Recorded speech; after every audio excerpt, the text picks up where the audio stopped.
Cool, scary, eye-opening shot and all, but doesn't that mean you rolled over here with your eyes closed? I know we're supposed to think he's Mr. Badass Scare Guy, but the real pros don't take chances like that. Just hit the layup, Kobe, and leave that behind-the-back nonsense to the showboaters. Joe said, just in case re-terrorizing children with scary monsters doesn't work, let's hard shift into Traumaville with a good old visual of a robot child twitch-sparking to death. You mean if I get to Monsters Incorporated? No. When? Spoilers? First of all, how did you get a hold of this letter when it's clearly addressed to him? And second, why are you telling him now instead of letting him find out when he reads it? Let the kid have his moment, you felonious letter-stealing killjoy. Also, sending a letter with no return address is just a move. The first line of business for whatever a working monster does must be to overhaul the efficiency of these pipes. At first glance, you'd think they're for liquid or gas transport with the little valve doodads and whatnot, but this container means this is a pneumatic tube messaging system, so these odd-shaped curves are rubbish pipe planning. Did everyone just happen to buy the same newspaper on the way into work today? Or did some troll bring a whole bunch in just to rub salt in the wounds? It's probably the troll thing, huh? Can you imagine being the kind of person that would purposefully draw attention to the failures of the things they love? I shudder to consider it. Also, why have they already changed the scare floors to laugh floors? In the movie, Sully had that idea on his way home, but by the time the laugh floors were in use, Mike had pieced Boo's door together already, which he said took him a long time, and his hands were all scarred from the splinters. But it was worth it because he loves Sully so much. Can we just go to the next sin already? They're putting you two in charge. Yep, that's how it works. When you're a whistleblower, you get to run the company afterwards. That's why Jeffrey Wiggin now runs the Brown & Williamson Tobacco Company. What, was that joke a bit too inside, man? Goodbye! Lip dipping into the receiver of a handheld phone. Monsters Incorporated, this is Celia May. I no longer answer the phones. Goodbye. Answering the phone to say you're not answering the phone directly followed by disconnecting the call before doing anything related to the reason one would answer the phone in the first place. So Tyler Tuskman talks to Celia while she's on the phone. And honestly, this gag happens a lot in movies and television, and it's an absolute sin. There's only one type of person who would actually approach someone on the phone and start yammering on as if they're more important. So the sin, as always, is kids. And proceed to perform your humorous dissertation. Okay, this will be the last time I mention it, but it bears repeating. How did they completely retrofit the scare simulation to laughter seemingly overnight? You're trying to squeeze humor out of it both being so soon that Tyler doesn't know his position has changed, and also it being long enough to convert everything to laughs. And just like the title of my sex tape, you can't have it both ways. Ta-da! Funny! The issue with scaring children for power is the same issue for laughs. It's all interpreted differently. And clearly, this child has a very odd sense of humor given this horrific drawing of a bi-headed horse monster pooping a butterfly. Tickle, tickle. Tickling someone else's child without explicit consent. Open containers on top of important equipment. I don't want to be a hat rack. Plus, you could really only hold two hats. Excuse me for challenging the facts of what is obviously a very real attempt at finding this young gentleman a job as a hat rack in a place where monsters only wear helmets when at work, but don't have regular hats to hang up anyway. But if the hats had those adjustable clicky things, you actually could string several of them on his horns. You know what? This is why I was fired from ZipRecruiter. Guess I'll have to get a job at Monster. Hey, wait a minute. But why would these letters be so crooked? Not really the whole regimented stuffed shirt, college scene type of gal. Stuffed shirt? How about any shirt?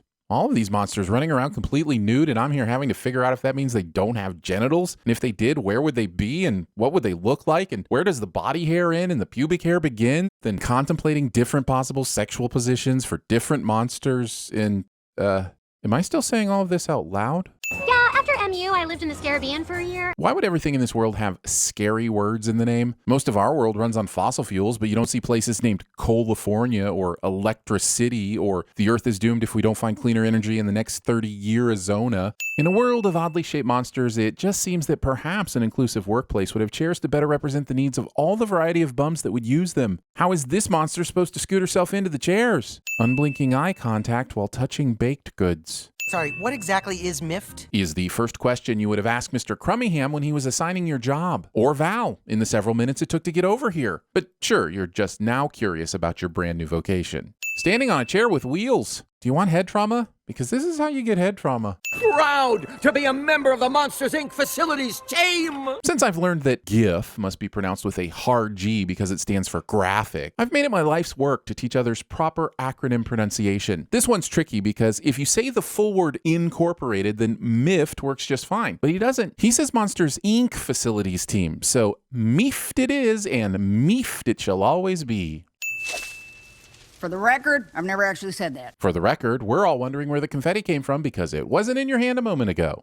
Thanks, but I'm not really family. I could be to you like a father figure. Well, Mistaking the transactional nature of a job with the familiarity of the family bond. You can have positive working relationships with your coworkers without pretending like they share genetic code. I promise. you don't have my phone number. I can get it out of your employee file. Stalking. Drink this. Thanks. Drinking unknown substances without question. Twice. You and me, we see eye to eyes. But you both have eyes. This is a dumb joke. Tyler has 2 eyes. 2! If you were a cyclops, your joke is still not funny, but at least it makes factual sense. I didn't have enough time to make a new sign. But you do have a double-sided whiteboard that could easily act as a welcome sign. Shut up! He can still hear you. Smitty and Needleman would be excellent at TVSins. This massively obvious sneak by a massively obvious monster is massively convenient. Hardy har, horny boy got his horny horns horned into some clipboards. But how? You're telling me that he not only just happened to fall where these 2 clipboards were perfectly spaced at the length of his horns, but they also somehow hooked into those tiny holes and didn't fall off when he got up? What is this, some sort of cartoon show? Also, how long does it take for someone to walk from downstairs to the scare floor? Tyler left around this time, which seems to be about 2-ish. And now it's 4:30? Caring about planets this much. This kid is scared out of his mind and decides to walk nicely over to his closet? Why did he go from terrified to curious so fast when he wasn't even awake when Tuskman came through it? Rock my baby in the treetop. When wind blows, your nose feels the snot. Throwing poo. Welcome to Monsters Incorporated. Roll commonstertials. Wait, he dug this letter out of the trash? How do you know where to look? And why is it still so clean? Do you know what kind of filth is in the dumpster at a place where monsters work? No? Well, just ask the janitors at Monsanto corporate headquarters. You think you can do these things, but you just can't. I could really get into this being in charge thing. CEO! CEO! CEO! Mop, mop, mop, all day long. Maybe I can tell you a joke. 3 tomatoes are walking down the street. Papa tomato, mama tomato, and baby tomato. I don't want you to take this the wrong way, but I hate you. I brought a peeled banana in this flour that emits liquids. You be careful. Don't you break a nail.